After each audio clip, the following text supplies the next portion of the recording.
Hi and welcome back. So today I'm here to present before you a lesson titled Packing, which is actually an extract taken from Jerome's travelogue, Three Men in a Boat. It describes humorously the incident that takes place when the narrator and his two friends get engaged in packing their things before going on a boat trip. It focuses on the fact that packing is an art and very few people are gifted with it. The author tells us that we should plan and prepare before starting any journey. We should never leave any task on others or take any task to be very easy, because in the journey of life we might have to face some complex situations. Packing is not a difficult task, but in this chapter it creates a lot of mess because there was no proper planning. Now the question is, who was Jerome K. Jerome? Well, he was an English writer and humorist, best known for his comic travelogue, Three Men in a Boat. He was born on 2nd May 1859 in Caldmore in UK. It is said that he left school at the age of 14, working first as a railway clerk, then as a school teacher, later actor and a journalist. However, he died on 14th June 1927. Now, let us watch the video to see how the story unfolds.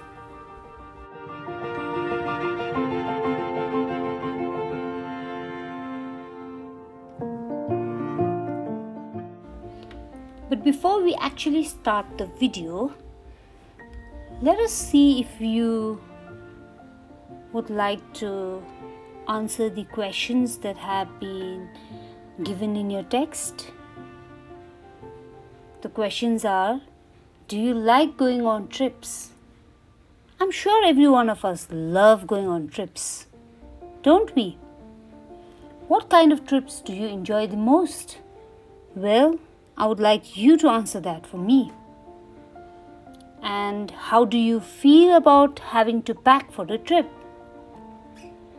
If you are to ask me, I feel really excited packing for a trip. Have you ever discovered on a trip that you have forgotten to pack a few things you very much need or that you can't find them easily? I've done that a couple of times. Does this make you angry or does it make you laugh at yourself? Well, if you are to ask me, then of course it does make me very angry. It has made me angry a couple of times.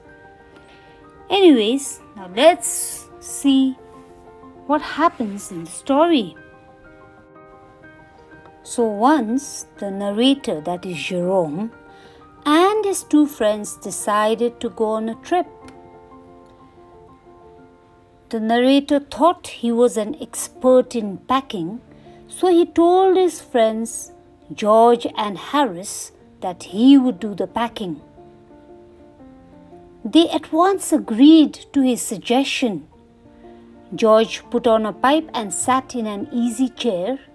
Harris put his legs on a table and lit a cigar. The author had not intended this. He was unhappy with himself for having had offered to pack.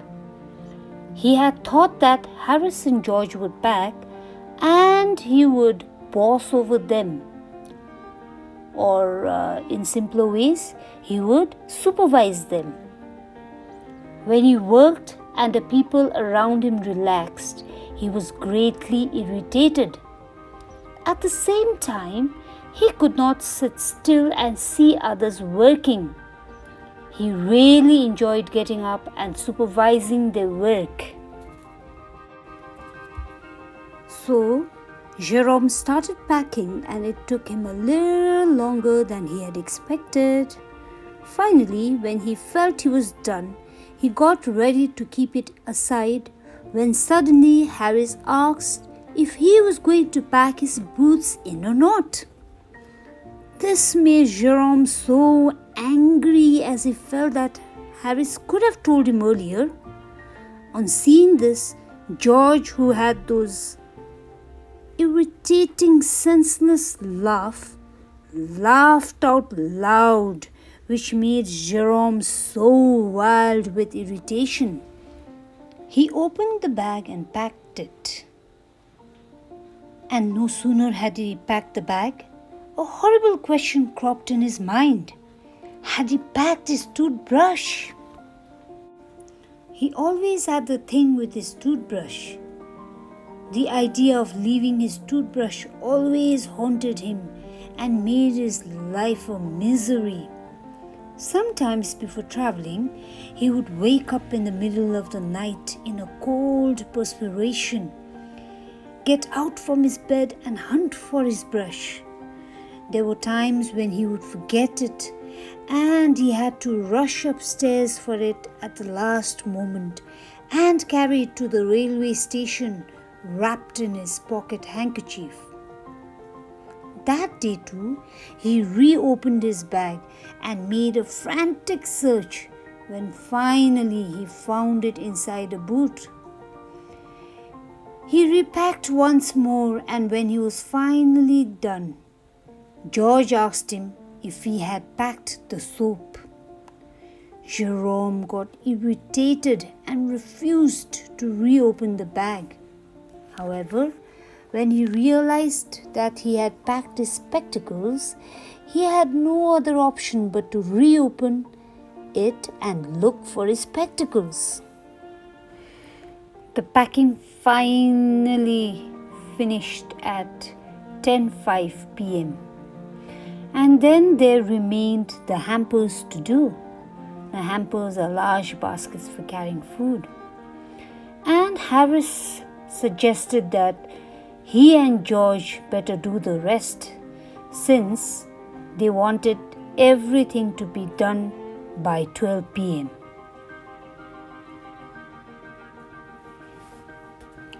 So now, George and Harris began in a light-hearted spirit to show the narrator that it was not a very difficult task to do the packing.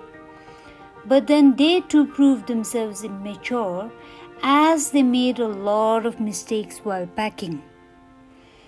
And the narrator was already aware of the fact that Harris was the worst packer in the world. And he knew that things would soon become exciting. And exciting it did become. They first started with breaking a cup. Then Harris packed the strawberry jam on top of a tomato and squashed it. And they had to pick out the tomato with a teaspoon. And then it was George's turn, and he trod on the butter. Seeing all this, the narrator came and sat on the edge of the table and watched them, which made them even more nervous. They started stepping on things and upsetting everything. They packed the pies at the bottom and put heavy things on top and smashed the pies in. They upset salt over everything. And as for the butter, they tried to put it in the kettle, but it wouldn't go in. So they tried to scrape it with the help of a spoon. And finally, when it came out, they left it on a chair and completely forgot about it. And lo, Harry sat on it, and it stuck on him. And then they went looking for it all over the room. Finally, As they were looking for it, George saw it hanging behind Harris's back, and he got it off and packed it in the teapot. And then came along Montmorency, the dog. Montmorency's ambition in life was to get in the way and be scolded at.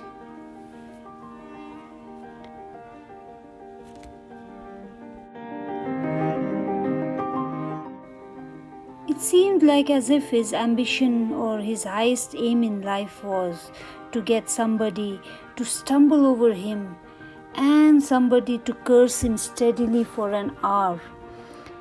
Because whenever he succeeded in accomplishing this, his conceit became quite unbearable.